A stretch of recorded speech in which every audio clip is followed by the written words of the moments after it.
What's going on, friends and fans? Ryan Dohrn here, your friendly neighborhood sales coach. This week, we are talking email strategy. Now, I've been accused time and again that I'm making it more complicated than it needs to be, and I'm not. I promise you, friends, if I can make it simple, I'm going to keep it simple. I'm just looking to work smarter. I'm not necessarily looking to work harder, but I recognize I need to be smarter and work harder. That's what's propelled me forward. Email strategy, though, starts from the very, very beginning. So let's talk through my three main steps of email strategy. All right, the first is, what does the email look like? So I recognize 3 words in the subject line, 3 sentences max. You've heard me talk about that. Inside of the email, especially prospecting emails, I typically like to name drop customers in that first sentence that I already have, that are very happy. The second sentence, I try to mention a point of relevancy that I've learned on LinkedIn, something I've seen on their company Facebook page. And then the third sentence, it's my ask, and I try to keep that ask pretty simple. That's part of my email prospecting strategy. Step number 1, have some type of templating format for your different outreaches with a customer. All right, second thing that we want to work on is perfect send times. Now, all kinds of email service providers will tell you there is no perfect send time. That is baloney, my friends. That's a technical term, by the way. Baloney, my friends, in the sales business.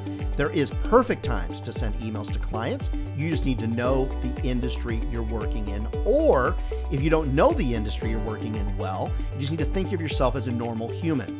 Now, some trainers, not good ones, some sales trainers would say, oh, email somebody first thing in the morning. You want to be the first email into their inbox. Here's why that's bad advice, friends. Are you in a good mood in the morning? Typically, the answer is not really. People start their day, say, at 7:30, 8 o'clock. Between 8 and 9, they are in delete mode. They're typically not in happy mode. Then, between 9 and 10 o'clock, they're prepping for their first set of meetings that typically happens at 10 and 11, and then they're typically done by 11 or 11:15. By that time, you finally have gotten to your emails. That's why one of the perfect send times in corporate America is about 11:15. Most people don't book meetings before lunch because they don't want to interrupt their lunch. Now, if I'm not getting good responses, and I need to monitor that at 11:15, or whatever's good for your client that time, but not whatever's good for you, whatever's good for your client, let's switch to the afternoon.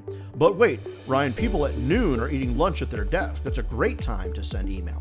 No, it's not. Do you want to be that person? That person that interrupts somebody's lunch? I've never had great success at lunchtime. Now, we know after lunch, people typically are cleaning up email, getting ready for meetings at 2 o'clock. So I don't prospect or send emails between 2 and 3. Starting about 3:30 to 4:30 in the afternoon is my next, in my opinion, acceptable time from a strategic perspective to emailing people, 3:30 to 4:30-ish.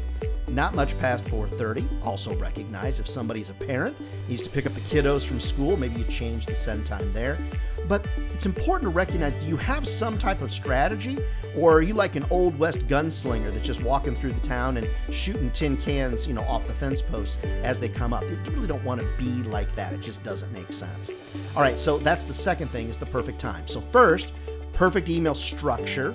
The second strategy then is the perfect send time. And then the third is to put yourself in those buyer's shoes. Put yourself in your buyer's shoes. So let's just say that you work, your customers are contractors. Well, that would tell you that that's probably going to be pretty early in the morning to send emails, or pretty late at night because they're in the field during the day, just as an example. Let's talk doctors. Doctors typically 5 a.m. or 9 p.m. Just look at when people typically reply to you and make notes inside your CRM so that you know when to be more strategic with it.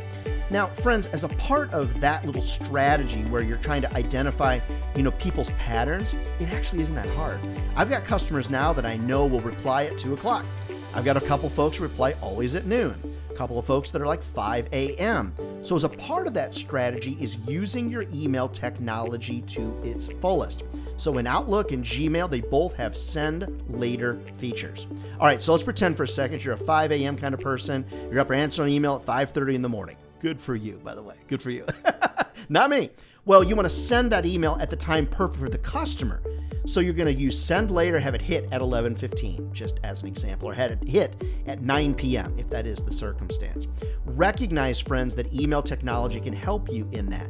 That's why tools like Mixmax, If No Reply, those type of cadence tools can be very helpful to you as well. Sales doesn't have to be tough, but those that are successful are always more strategic. So when you're more strategic in sales, you almost always move conversations faster. You usually move the buying cycle forward faster. Look for ways to be strategic in everything that you do, especially your email strategy. So let me end with this. Let me just ask you, do you have an email strategy? Or are you like that old West gunslinger?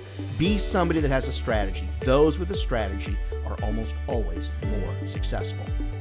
Friends, love to come motivate your sales team. Hire me to come to your national sales conference. We'll give people tactical and practical information they can put to use right away. Reach out to me over Ryan@RyanDohrn.com.